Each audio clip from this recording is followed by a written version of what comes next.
ওং নমঃ ভগবতে বাসুদেবায়। জয় শ্রীকৃষ্ণ। রাধে রাধে। ভাদ্র মাসের কৃষ্ণপক্ষের অষ্টমী তিথিতে রোহিণী নক্ষত্রে ভগবান শ্রীকৃষ্ণের জন্ম বা আবির্ভাব হয়েছিল। শ্রীকৃষ্ণ ভগবান বিষ্ণুর অষ্টম অবতার। তার জন্মদিন পালন করার জন্য অনেকেই এই অষ্টমী তিথির পূর্ণতিথিতে উপবাস করেন। 2025-এ শুভ জন্মাষ্টমীর দিন ভুলেও মুখে তুলবেন না এই 5টি খাবার। এই বছর অর্থাৎ 2025 সালে 2 দিন ধরে জন্মাষ্টমী তিথি রয়েছে। তাই হয়তো অনেকে মনে দ্বিধা রয়েছে যে কোন দিন জন্মাষ্টমী ব্রত পালন করতে হবে, শুক্রবার না শনিবার দিন। আর এই পবিত্র জন্মাষ্টমীর দিনে কিছু ফল, কিছু সবজি এবং কিছু কিছু খাবার যা আপনাদেরকে একেবারেই খেতে নেই, যা আমাদের সারা বছরের জন্য রোগ ব্যাধি দুর্ভাগ্য রূপে গৃহে ফিরে আসে। তাই ভুলেও আপনারা এই পবিত্র কৃষ্ণ জন্মাষ্টমীর দিনে এই 5টি খাবার একেবারেই মুখে তুলবেন না। এতে আপনারা নিজেদের মন্দ ভাগ্যকে গৃহে আমন্ত্রণ করে আনবেন।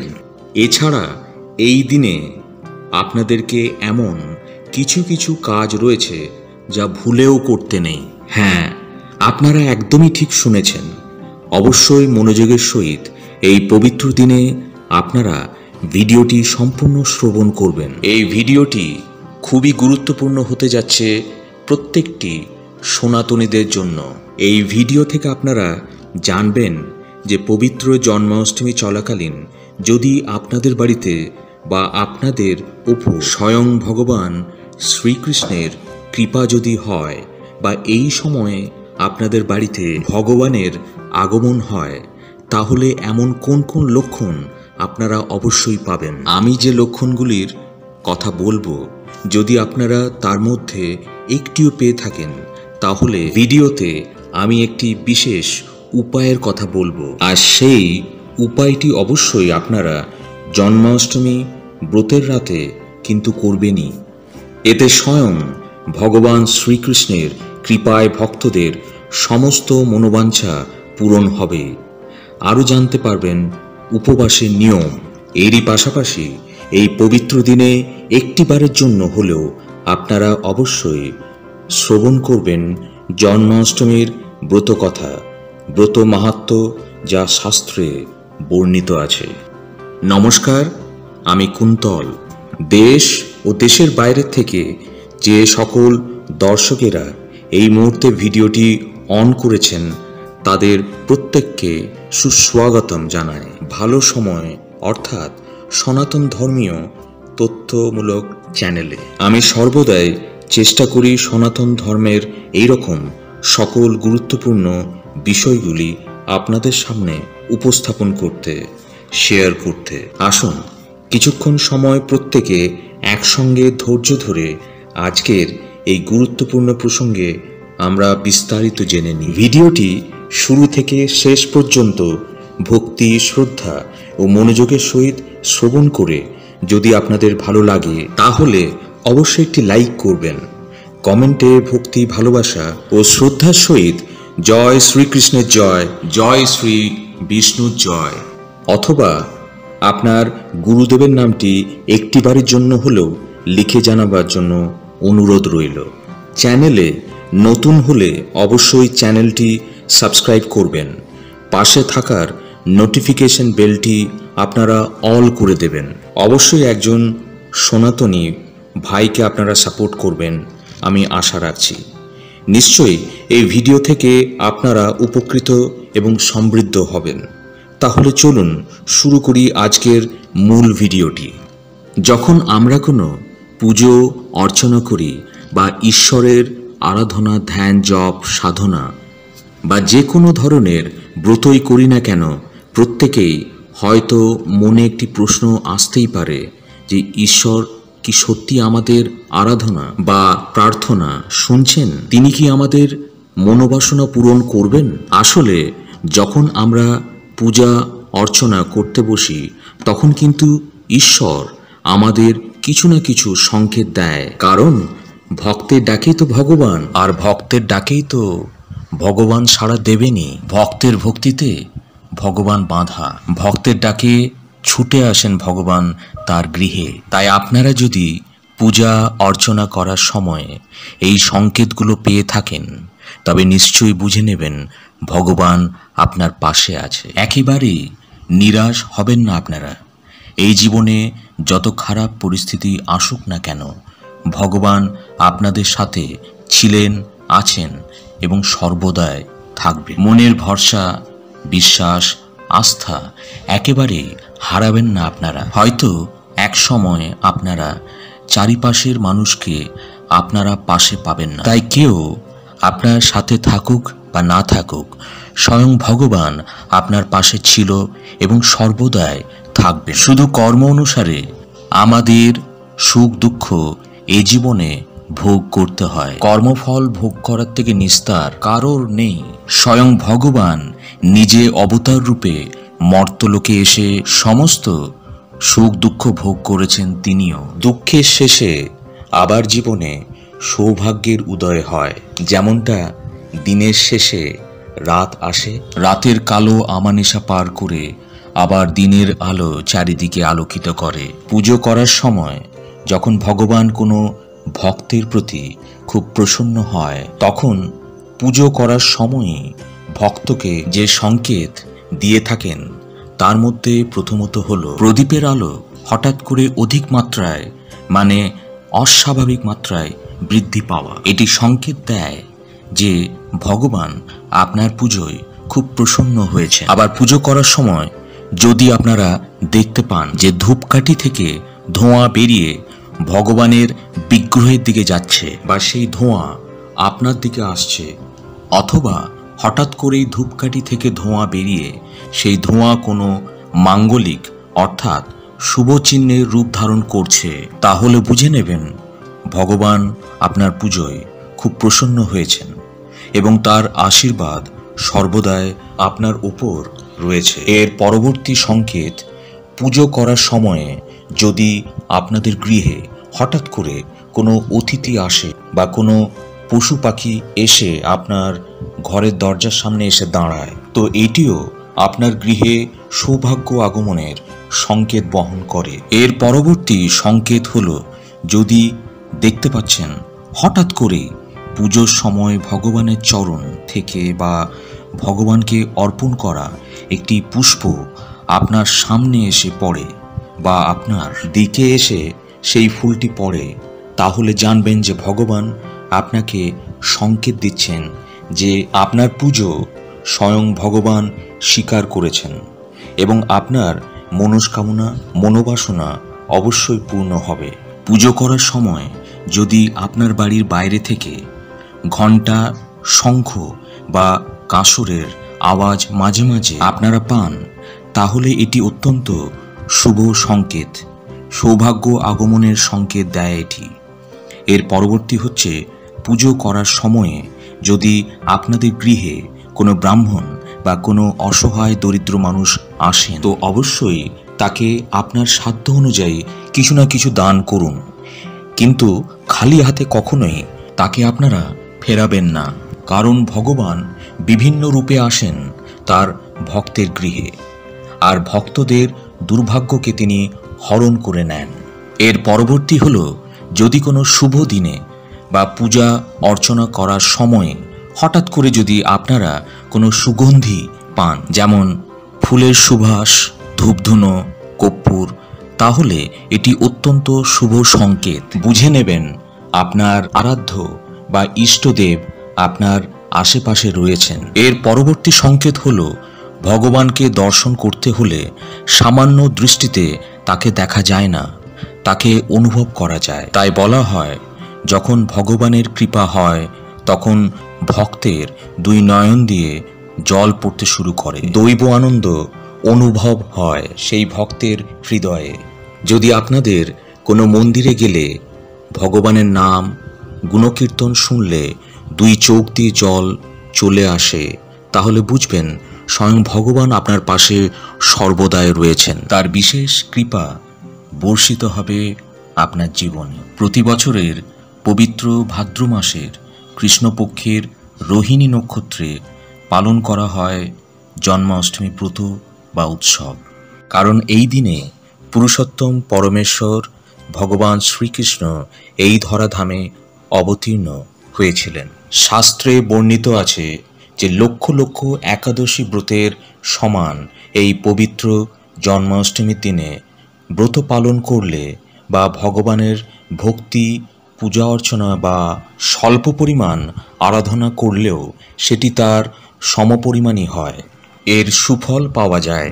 বলা হয় যে এই কিছু নিয়মাবিধি মেনে ভগবানের নিকটে নিজের মনোবাসনা ব্যক্ত করলে স্বয়ং ভগবান তা অবশ্যই পূরণ করে দেয়। আপনারা এবার জানবেন 2025 সালে শ্রী শ্রী জন্মাষ্টমী তিথি কখন শুরু হচ্ছে এবং এই তিথি কখন সমাপ্ত হবে, কোন দিন আমাদেরকে ব্রত পালন করতে হবে, এই সঠিক এবং পূর্ণাঙ্গ সময়সূচি আপনারা বিস্তারিতভাবে জানতে পারবেন। আমি সকলকে অনুরোধ করব অবশ্যই ভিডিওটি আপনারা সম্পূর্ণ ভক্তি সহকারে শ্রবণ করবেন, মনোযোগ সহকারে আপনারা অবশ্যই শ্রবণ করুন এবং শেষ পর্যন্ত আমার পাশে থাকবেন। 2025-এ শ্রী শ্রী জন্মাষ্টমী তিথি পড়েছে স্মার্ত এবং গোস্বামী উভয় মতে পালিত হবে। ইংরেজি 16ই আগস্ট 2025, বাংলার 30শে শ্রাবণ 1432 শনিবার দিন অষ্টমী তিথি লাগবে। আগের দিন মানে শুক্রবার 16ই আগস্ট 29শে শ্রাবণ রাত্রি 1:17 এবং তা স্থায়ী হবে শনিবার 16ই আগস্ট 30শে শ্রাবণ রাত্রি 10:49 পর্যন্ত। জন্মাষ্টমীর পুজো সাধারণত মধ্যরাত্রেই করা হয়, অর্থাৎ এই বছর 16ই আগস্ট শনিবার মধ্যরাত্রিতে করতে হবে আপনাদেরকে। যদিও অষ্টমী তিথি ওই রাত্রি 10:49 পর্যন্ত থাকবে, কিন্তু সূর্যোদয় পাওয়ায় ওই দিনে অষ্টমী তিথি পালন করা হবে। সেই কারণে ওই দিন মধ্যরাত্রে পুজো করতে কোনো অসুবিধে নেই। ভগবান শ্রীকৃষ্ণ ভাদ্র মাসের কৃষ্ণ অষ্টমী তিথিতে রোহিণী নক্ষত্র যোগে আবির্ভাব হয়েছিলেন, তাই জন্মাষ্টমীর দিন রোহিণী নক্ষত্র যুক্ত থাকলে তা অত্যন্ত শুভ বলে গণ্য করা হয়। তাই এবছর অষ্টমীতে রোহিণী নক্ষত্র যুক্ত থাকছে না, কারণ রোহিণী নক্ষত্র শুরু হচ্ছে নবমী তিথিতে, অর্থাৎ 17ই আগস্ট রবিবার দিন সকাল 6:45 থেকে। তবে রোহিণী নক্ষত্র যুক্ত না থাকলেও জন্মাষ্টমী ব্রতের পুজো করতে কোনো অসুবিধে নেই। জন্মাষ্টমী ব্রত পালন করলে কি ফল প্রাপ্ত হয় জীবনে? জন্মাষ্টমী হলো অশুভ শক্তির ওপর শুভ শক্তির জয়ের প্রতীক। অত্যাচারী রাজা কংসের বিনাশের জন্য জন্মাষ্টমী রাতে ভগবান শ্রীকৃষ্ণ এই ধরাধামে আবির্ভূত হয়েছিলেন। এই দিনে যদি নিয়ম মেনে ভক্তি এবং নিষ্ঠা সহকারে ভগবান শ্রীকৃষ্ণ বা তার বাল্যরূপের ছোট গোপালের পূজা অর্চনা করা যায়, তাহলে অসীম পুণ্য অর্জন হয় এবং মনের সর্ব ইচ্ছা পূরণ হয় সেই ভক্তের। এমনই বিশ্বাস রয়েছে ভক্তদের। সন্তান প্রাপ্তির ক্ষেত্রে বাধা থেকে মুক্তির জন্য জন্মাষ্টমীর ব্রত বিশেষভাবে ফলপ্রদ। শাস্ত্রমতে জন্মাষ্টমী ব্রত পালন করলে মানুষেরা এই জড় জগতের জন্ম, মৃত্যু, রোগ ব্যাধি এবং কষ্ট থেকে মুক্তি পায়, অবশেষে মোক্ষ প্রাপ্তি হয়। জন্মাষ্টমীর ব্রত নিষ্ঠা ভক্তি ভরে পালন করলে সমস্ত প্রকার বাধা বিঘ্ন কাটিয়ে ওঠা যায় এবং দুর্ভাগ্য সৌভাগ্যে পরিণত হতে বেশি সময় লাগে না। জন্মাষ্টমী ব্রতের পারণ স্মার্ত ও গোস্বামী মতে উভয়ই 17ই আগস্ট 31শে শ্রাবণ রবিবার সকাল 6:45 মধ্যে সূর্যোদয়ের পরই পারণ করতে হয়। এই পারণ কিভাবে সম্পূর্ণ করবেন আপনারা? জন্মাষ্টমী ব্রতের পরের দিন সকালবেলায় স্নান করে পারণের নির্দিষ্ট সময়ের মধ্যে শ্রীকৃষ্ণের পূজা অর্চনা করতে হবে। জন্মাষ্টমী পারণ আরম্ভের মন্ত্র পাঠ করতে হবে আপনাদের। সর্বায় সর্বেশ্বরায় সর্বপত্তায় সর্বসম্ভবায় গোবিন্দায় নমো নমঃ। পারণের দিনের পুজোতে ভগবান শ্রীকৃষ্ণকে অনেকে অন্নভোগ বা পরমান্ন অর্থাৎ পায়েসের ভোগ নিবেদন করেন। আবার অনেকে পঞ্চরবিশস্য অর্থাৎ যেগুলো জন্মাষ্টমীর দিন যে সমস্ত ব্যক্তিরা ব্রত করেছেন তাদের খাওয়া নিষেধ, সেগুলো দিয়ে বানানো কোনো খাবার, যেমন চিড়ে দই অর্থাৎ চিড়ে দই, খই, লুচি, সুজি ইত্যাদি ভোগ নিবেদন করেন। পারণ পুজো শেষ করে ভগবানকে নিবেদন করা ওই ভোগ প্রসাদ রূপে গ্রহণ করে উপবাস সম্পূর্ণ করে সমাপ্ত করা হয় এবং পারণ মন্ত্র পাঠ করা হয়। এই দিনে জন্মাষ্টমীর পারণান্ত মন্ত্রটি হল ভূতায় ভূতেশ্বরায় ভূতপতয়ে ভূত সম্ভব্য গোবিন্দায় নমো নমঃ। জন্মাষ্টমীর পরের দিন নন্দ উৎসব পালন করা হয়। নন্দ উৎসব অর্থাৎ ভগবান শ্রীকৃষ্ণের জন্মের পরের দিন শ্রীকৃষ্ণের পালক পিতা নন্দ মহারাজ নিজ গৃহে সন্তান আগমনের আনন্দে সমস্ত গোকুলবাসীদেরকে উৎসবে মেতে উঠেছিলেন তিনি, এবং গোকুলবাসীদের জন্য মিষ্টি তালের বড়া এবং বিভিন্ন প্রকার ব্যঞ্জন প্রস্তুত করে ভোজনের আয়োজন করেছিলেন। নন্দরাজ ভারতবর্ষে বিশেষ করে মথুরা এবং বৃন্দাবনে নন্দ উৎসব জাঁকজমকভাবে পালিত হয় বিশেষভাবে। স্মার্ট এবং গোস্বামী মতে 2025 সালে নন্দ উৎসব পালন করা হবে 17ই আগস্ট 31শে শ্রাবণ রবিবার দিন। পারণ সম্পূর্ণ করার পরে নন্দ উৎসব পালন করতে হয়। বন্ধুরা, এত অবধি আপনারা জানলেন যে 2025-এ জন্মাষ্টমী তিথি কবে পড়ছে, জন্মাষ্টমীর সময়, জন্মাষ্টমীর সময়কাল, রোহিণী নক্ষত্রের সময়, জন্মাষ্টমী ব্রত পালন করলে কী ফল প্রাপ্ত হয় জীবনে, এবং পুজো করার সময় এই দিনে বিশেষ কোনো সংকেত প্রাপ্ত করলে ভগবান আপনার আশেপাশে আছেন এবং তার কৃপা দৃষ্টি সর্বদাই আপনার উপর বর্ষিত হচ্ছে, সেটাও আপনারা জানতে পারলেন। জন্মাষ্টমীর পারণের সময়, পারণ মন্ত্র, পারণ বিধি এবং নন্দ উৎসব কবে পালিত হচ্ছে সমস্তটাই পূর্ণাঙ্গ সময়সূচি আমি জানিয়ে দিয়েছি আপনাদেরকে। এবার আসুন জেনে নিই এই পবিত্র জন্মাষ্টমীর দিনে কোন কোন কাজগুলো আপনারা করবেন না এবং কোন কোন খাবারগুলো এই দিনে আপনারা ভুলেও খাবেন না। অবশ্যই আপনারা ভিডিওটি শুরু থেকে শেষ পর্যন্ত মনোযোগের সহিত শ্রবণ করবেন। নতুন করে কৃষ্ণকে সাজিয়ে তুলুন। এই দিনে শ্রীকৃষ্ণের পুজো করার সময় কয়েকটি নিয়ম অবশ্যই মানতে হবে। শাস্ত্রে রয়েছে দুর্ভাগ্যকে সৌভাগ্যে পরিণত করতে শুধু কৃষ্ণ নাম যথেষ্ট। এই দিন নতুন করে সাজিয়ে তুলুন কৃষ্ণমূর্তিকে, পরান নতুন পোশাক, গহনা। শ্রীকৃষ্ণকে ভোগ দিন মাখন, মিশ্রি, গরু বা বাছুরের মূর্তি। জ্যোতিষীদের অনুসারে জন্মাষ্টমীর দিন গরু বা বাছুরের মূর্তি নিয়ে আসুন, এতে আপনার আর্থিক পরিস্থিতি শুধরবে। ভগবান শ্রীকৃষ্ণের কৃপায় নিঃসন্তান দম্পতির সন্তান প্রাপ্তি হবে। 7 জন কন্যাকে ভোজন করান এই জন্মাষ্টমীর মতো শুভ দিনে।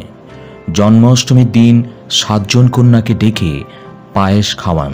এটা আগামী 5টি শুক্রবার পর্যন্ত ক্রমাগত আপনাকে করতে হবে। মানা হয় এটা করলে চাকুরি এবং ব্যবসার উন্নতি হবে এবং আপনার আর্থিক লাভ হবে। পারিজাত ফুল ও দুগ্ধ দিয়ে পুজো। জন্মাষ্টমীর পুজোর সময় ভগবান শ্রীকৃষ্ণকে পারিজাত পুষ্প দিয়ে পুজো করুন এবং শাস্ত্র অনুযায়ী দুগ্ধভর্তি পাত্র কৃষ্ণকে নিবেদন করুন। এতে মা লক্ষ্মী ও ভগবান কৃষ্ণের কৃপা আশীর্বাদ পাওয়া যায়। মানা হয় যে এটা করলে আপনার সর্ব ইচ্ছে পূরণ হবে। রূপোর বাঁশি। জন্মাষ্টমীর দিন কৃষ্ণকে রূপোর বাঁশি অর্পণ করুন। পুজো হওয়ার পর এই বাঁশিটিকে লকার বা নিজের ব্যাগে রেখে দিন, এতে ধনপ্রাপ্তি হবে জীবনে। 56 ভোগ নিবেদন। জন্মাষ্টমীর দিন ভগবানকে 56 ভোগ নিবেদন করুন। এরকম করলে দেবকীনন্দন প্রসন্ন হবেন এবং ভক্তের সর্ব ইচ্ছে তিনি পূরণ করবেন। তুলসী গাছের পুজো। জন্মাষ্টমীর দিন সন্ধ্যাবেলায় তুলসী গাছের পুজো অর্চনা করুন। এরই সঙ্গে ওং নমঃ ভগবতে বাসুদেবায় এই মন্ত্রটি আপনারা জপ করতে করতে 11 বার তুলসী গাছকে প্রদক্ষিণ করুন। এটা করলে ঋণ মুক্ত হবে আপনার। দুগ্ধ কেশর দিয়ে অভিষেক। জন্মাষ্টমীর রাতে দুধে কেশর মিশিয়ে রাত 12টার সময় ভগবান কৃষ্ণের অভিষেক করুন। এটা করলে ঘরে সুখ শান্তি সমৃদ্ধি বজায় থাকে, জীবনের স্থিরশীলতা আসে এবং আর্থিক পরিস্থিতি মজবুত হয়। ভগবান শ্রীকৃষ্ণের অতি প্রিয় হল গরু। আজকের দিনে গরুকে খাওয়ালে তাই ভগবানের কৃপা পেতে পারেন আপনারা। এটিকে শুভ কাজ হিসেবে মনে করা হয়। যদি সেটিও না পারেন, গরুকে জল দান করুন। ওদের ক্ষতি করবেন না, বিরক্ত করবেন না। আজকের মতো পূর্ণ পবিত্র দিনে অবশ্যই আপনারা মনে রাখবেন, আজকের দিনে ফলমূল খেয়ে কাটানোর চেষ্টা করুন। পুষ্টিকর খাবার খান, কিন্তু কোনোভাবেই মশলাপাতি বা আমিষ খাবার আপনারা খাবেন না। আজকের দিনে ভাত খাওয়ার কোনো বিধান নেই, তাই যদি উপবাস করেন তাহলে ভাত এড়িয়ে চলুন। ভগবান শ্রীকৃষ্ণ অর্থের ভিত্তিতে কোনো ভেদাভেদ করতেন না, সকলকে সমান চোখে দেখতেন। সব শ্রেণীর মানুষকে সমানভাবেই ভালোবাসতে শিখিয়েছেন তিনি। তাই আজকের দিনে অন্যকে কিছু দান করুন, তাদের সেবার ব্যবস্থা করুন। এতেও ভগবানের কৃপা পাবেন আপনি। বাড়িতে শান্তি আসবে অবশ্যই আপনার। জন্মাষ্টমীর আগের দিন রাত্রে 12টার আগে শুধু একটা পদ দিয়ে রাতের খাবার খেয়ে থাকেন ভক্তরা। জন্মাষ্টমীর দিন সারাদিন উপবাস রাখেন ও সংকল্প করেন, তবে ঘুমানোর আগে দাঁত ব্রাশ করে নিতে হয় এই দিনে। জন্মাষ্টমীর আগের দিনে অবশ্যই প্রত্যেককে কিন্তু সংযম পালন করতে হয়। অবশ্যই আপনারা সংযম পালন করবেন ব্রতের আগের দিনে। এই দিনে আপনারা কোনো রকম আমিষ জাতীয় খাবার একেবারেই খাবেন না। পেঁয়াজ রসুন অতিরিক্ত মশলা জাতীয় খাবার বা চা কফি ধূম্রপান অর্থাৎ কোনো রকমের নেশা জাতীয় খাবার আপনারা এই দিন একেবারেই খাবেন না। সম্ভব হলে এই দিনে রাতে ঠাকুরকে ভোগ অর্পণ করে সেই প্রসাদ আপনারা বাড়ির সবাই মিলে অবশ্যই খাবেন এবং এরপরে ভগবানকে ভক্তি ভরে প্রণাম করুন। ভগবানকে বাড়িতে আমন্ত্রণ জানিয়ে আপনারা ঘুমিয়ে পড়বেন। ব্রতের দিনে আপনারা ব্রহ্ম মুহূর্তে বা সকাল সকাল ঘুম থেকে উঠে পড়বেন।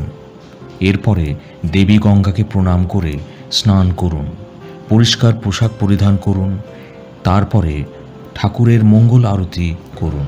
সংকল্প গ্রহণ করুন আপনারা যে আজ ভক্তি মনে যেন আমি ভগবানের ব্রত সম্পূর্ণ করতে পারি। তৃতীয়ত হল জন্মাষ্টমীর দিনে কোনো রকম মন্দ কার্য বা অধার্মিক কার্য একেবারেই করবেন না। কারোর মনে এই দিন কোনো প্রকার দুঃখ দেবেন না। এমনিতেই কারোর মনে কখনো আঘাত করা উচিত নয়, কোনো সময়ই কিন্তু এটা ভালো নয়। এই পবিত্র দিনে যদি আপনাদের গৃহে কোনো অসহায় দরিদ্র বা অতিথি ব্যক্তি আসে, তো তাদেরকে ভুল করেও আপনারা খালি হাতে ফেরবেন না।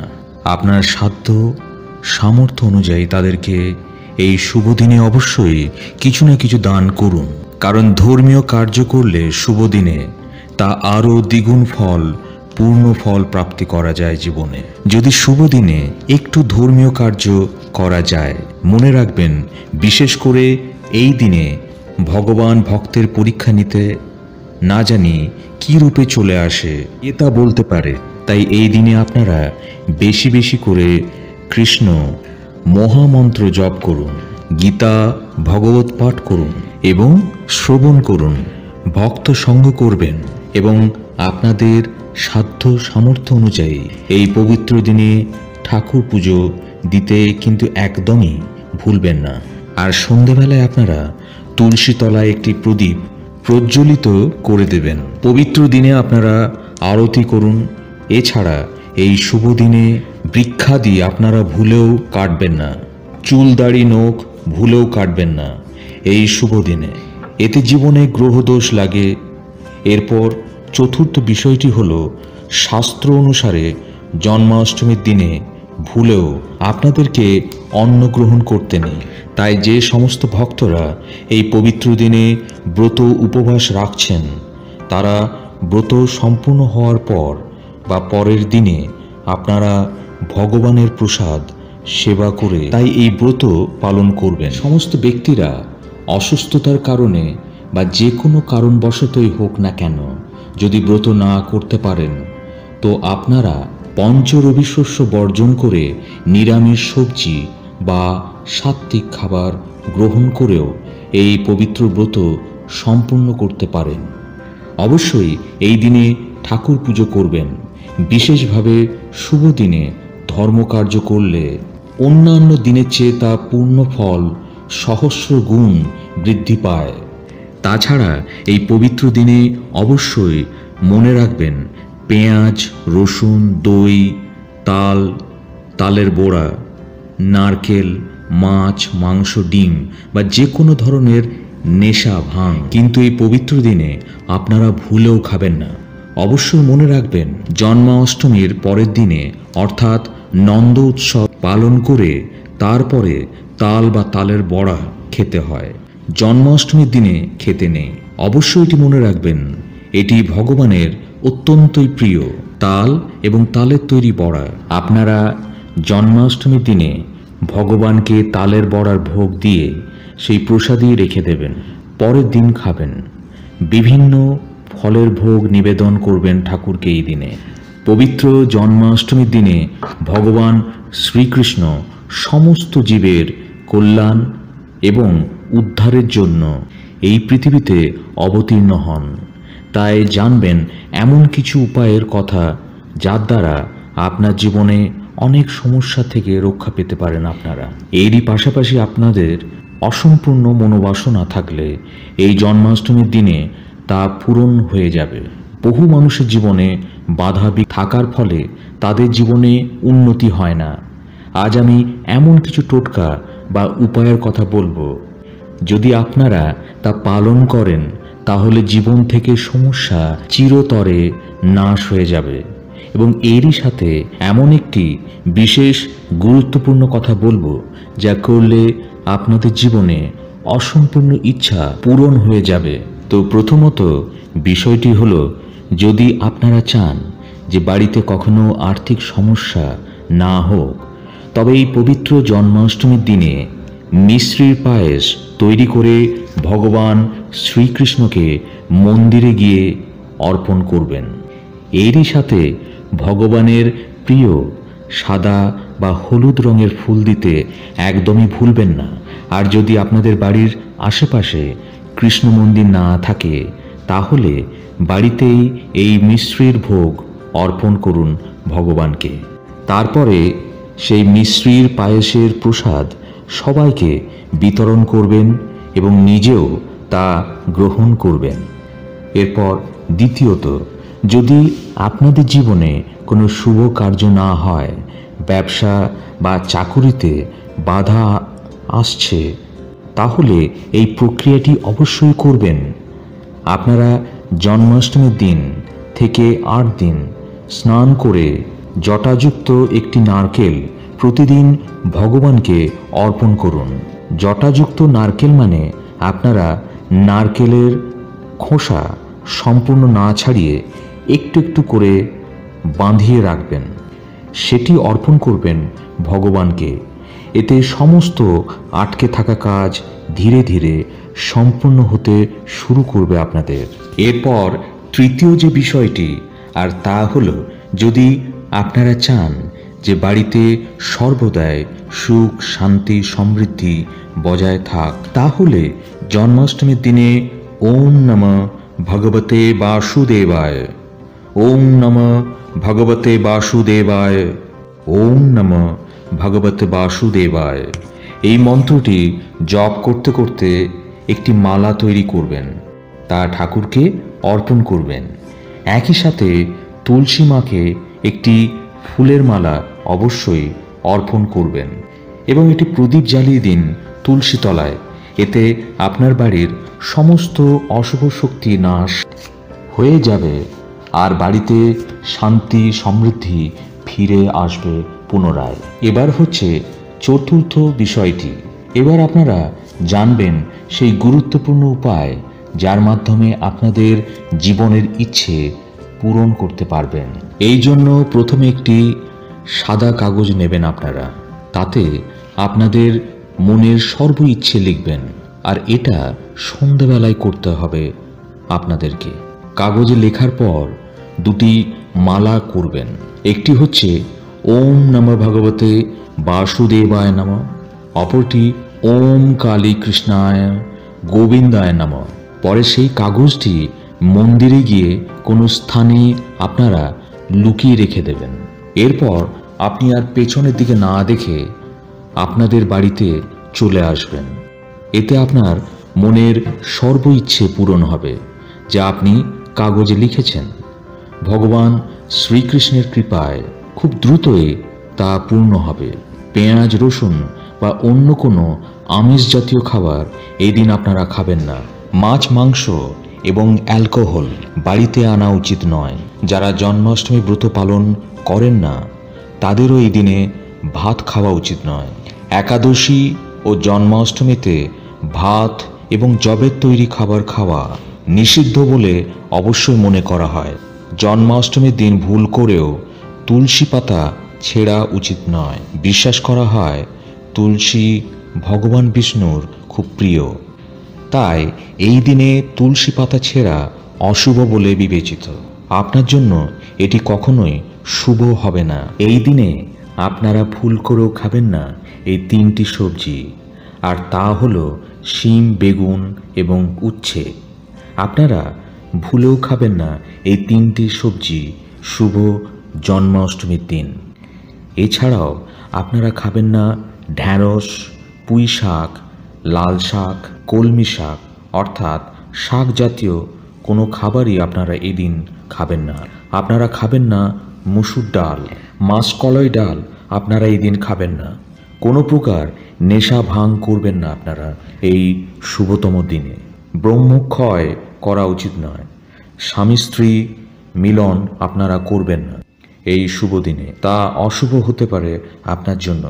বিশেষভাবে বালগোপালের আরতি করার পরে তাকে ভোগ নিবেদন করুন। দোলনায় দোলান এবং তারপর দোলনায় থাকা পর্দা বন্ধ করতে একদমই ভুলবেন না আপনারা। এবার আসুন আপনারা জেনে নিন এই পবিত্র জন্মাষ্টমীর দিন ব্রতকথা, ব্রত মাহাত্ম্য। জন্মাষ্টমীর পুজো হয়ে যাবার পরে ব্রতকথা পাঠ বা শ্রবণ করতে হয় প্রত্যেককে। ঠাকুরের উদ্দেশ্যে অবশ্যই একটি প্রদীপ আপনারা প্রজ্বলিত করতে একদমই ভুলবেন না। তা অবশ্যই আপনারা শ্রবণ করুন ভক্তি শ্রদ্ধার সহিত এই ব্রতকথা, এবং ব্রত মাহাত্ম্য শ্রবণে মঙ্গল সাধিত হয় বিশেষভাবে।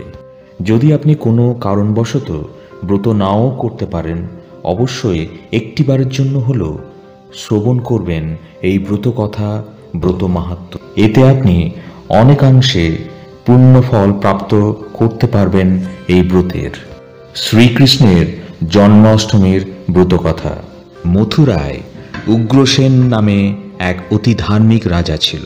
তার ছেলে কংস এক সময় খুব অত্যাচারী হয়ে উঠল। সে তার বাবার রাজ সিংহাসন জোর করে কেড়ে নিল। তারপর সে মহাদেবকে সাধনায় তুষ্ট করে বর পেলেন, শুধুমাত্র নিজের বোনের অষ্টম গর্ভের সন্তানের হাতে সে মরবে, অন্য আর কারোর হাতে তার মৃত্যু নেই। এই বর পাবার পর তার সাহস আর অত্যাচার অনেক গুণ বেড়ে গেল। শেষে অন্য সব অসুরদের সঙ্গে যোগ দিয়ে সে প্রচার করে দিল রাজ্যে কেউ হরিনাম করতে পারবে না। যে ব্যক্তি হরিনাম করবে তার কোনো রক্ষা নেই। তারপর সে তার বোন দেবকী এবং তার স্বামী বসুদেবকে এনে কারাগারে বন্দি করে রাখল, কারণ সে জানত যে তার বোন দেবকীর অষ্টম গর্ভের সন্তানের হাতে তার মৃত্যু হবে।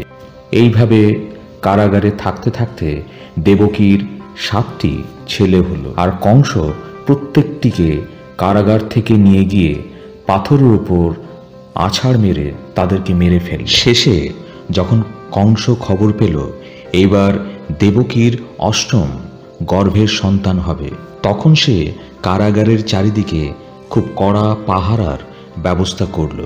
এরই মধ্যে ভাদ্র মাসের কৃষ্ণপক্ষের অষ্টমী তিথিতে গভীর রাত্রিরে নারায়ণ ভূমিষ্ঠ হলেন দেবকীর কোলে। নারায়ণের শ্যামবর্ণ চতুর্ভুজ মূর্তি দেখে দেবকী আর বাসুদেব একেবারে মুগ্ধ হয়ে গেলেন। বাসুদেব খুবই কাতরভাবে ভগবানকে ডাকতে লাগলেন এই ছেলেটিকে রক্ষা করবার জন্য। সেই সময়ে কারাগারে এক দৈববাণী হলো। বাসুদেব শুনলেন, আমার মায়ায় এখন সমস্ত পৃথিবী লোক ঘুমিয়ে অচেতন হয়ে আছে। তুমি এই মুহূর্তে গোকুলের নন্দের বাড়িতে গিয়ে লুকিয়ে এসো এই শিশুটিকে। আর নন্দের স্ত্রী যশোমতীর এই অংশে একটি মেয়ে হয়েছে, তাকে নিয়ে এসো দেবকীর কোলে শুইয়ে দাও। ঘুমে আচ্ছন্ন পৃথিবী কেউই জানতে পারবে না।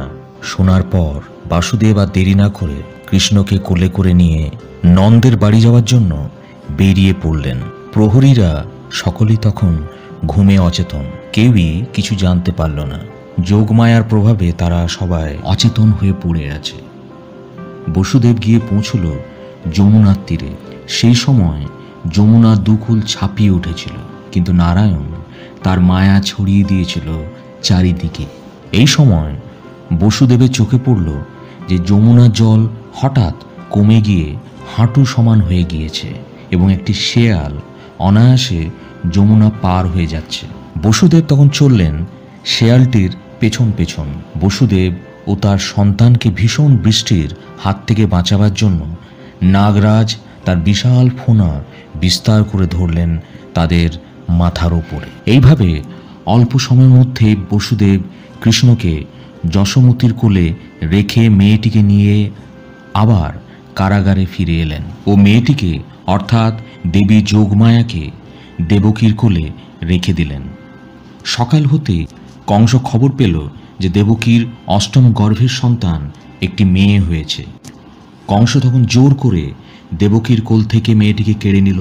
তাকে ছেড়ে দেওয়ার জন্য দেবকী অনেক অনুনয় বিনয় করল কংসের কাছে, কিন্তু কংস কোনো কথাই শুনল না। সে যেমনই মেয়েটিকে পাথরের ওপর আছাড় মারতে গেল, সেই মুহূর্তে তার হাত থেকে মেয়েটি শূন্যে উঠে গিয়ে যোগমায়ার মূর্তি ধারণ করে শূন্যে মিলিয়ে গেল।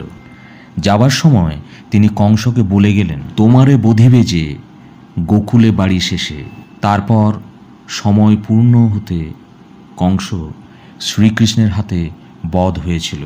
এই পুণ্যময় ব্রতকথা যে ভাদ্র মাসের কৃষ্ণ অষ্টমীর দিন উপোস করে মন থেকে মন দিয়ে শ্রবণ করে, তার 7 জন্মের পাপ নাশ হয়। অন্তিমকালে তার বৈকুণ্ঠ লাভ হয়ে থাকে। জন্মাষ্টমীর ব্রতের ফল। জন্মাষ্টমী ব্রত স্ত্রী ও পুরুষ উভয় মিলেই পালন করতে পারে। এদিন শ্রীকৃষ্ণ জন্মগ্রহণ করেছিলেন বলে দিনটি খুবই শুভ। ব্রত পালন করলে সমস্ত পাপ ও অকল্যাণ জীবনে দূরীভূত হয়। হরে কৃষ্ণ কৃষ্ণ কৃষ্ণ হরে হরে, হরে রাম রাম রাম হরে হরে। যতবার পারবেন এই হরে কৃষ্ণ মহামন্ত্রটি অবশ্যই আপনারা জপ করবেন, নয়তো ওম নমঃ ভগবতে বাসুদেবায় এই মন্ত্রটি আপনারা 108 বার অবশ্যই জপ করবেন এই শুভতম দিনে। তো মূলত এটাই ছিল জন্মাষ্টমীর ব্রত কথা। তা অবশ্যই আপনারা জানলেন এই ব্রত পালন করলে আমরা কি ফল প্রাপ্ত করতে পারি। মূলত এটাই ছিল আমাদের আজকের ভিডিওটি আপনাদের কেমন লেগেছে তা কমেন্টে জানাতে একদমই ভুলবেন না। যদি ভালো লেগে থাকে অবশ্যই একটি লাইক করবেন। কমেন্টে ভক্তি ভালোবাসা ও শ্রদ্ধার সহিত জয় শ্রীকৃষ্ণের জয়, জয় নন্দ মহারাজের জয়, অথবা আপনার গুরুদেবের নামটি একটিবারের জন্য হলেও লিখে জানাবার জন্য অনুরোধ রইল। চ্যানেলে নতুন হলে অবশ্যই চ্যানেলটি সাবস্ক্রাইব করবেন, পাশে থাকার নোটিফিকেশন বেলটি অল করে দেবেন। সকলে ভালো থাকুন, সুস্থ থাকুন। পরম করুণাময় ঈশ্বরের অশেষ কৃপায় অবশ্যই একজন সনাতনী বন্ধুকে আপনারা সাপোর্ট করবেন, আমি আশা রাখছি। নিশ্চয়ই একটু হলেও আপনারা উপকৃত এবং সমৃদ্ধ হয়েছেন। তো পরবর্তীতে আপনাদের সাথে কথা হবে নতুন কোনো ভিডিও প্রসঙ্গে। অবশ্যই আপনারা আমার সাথে থাকবেন। নতুন পুরাতন সকল বন্ধুকে অসংখ্য ধন্যবাদ।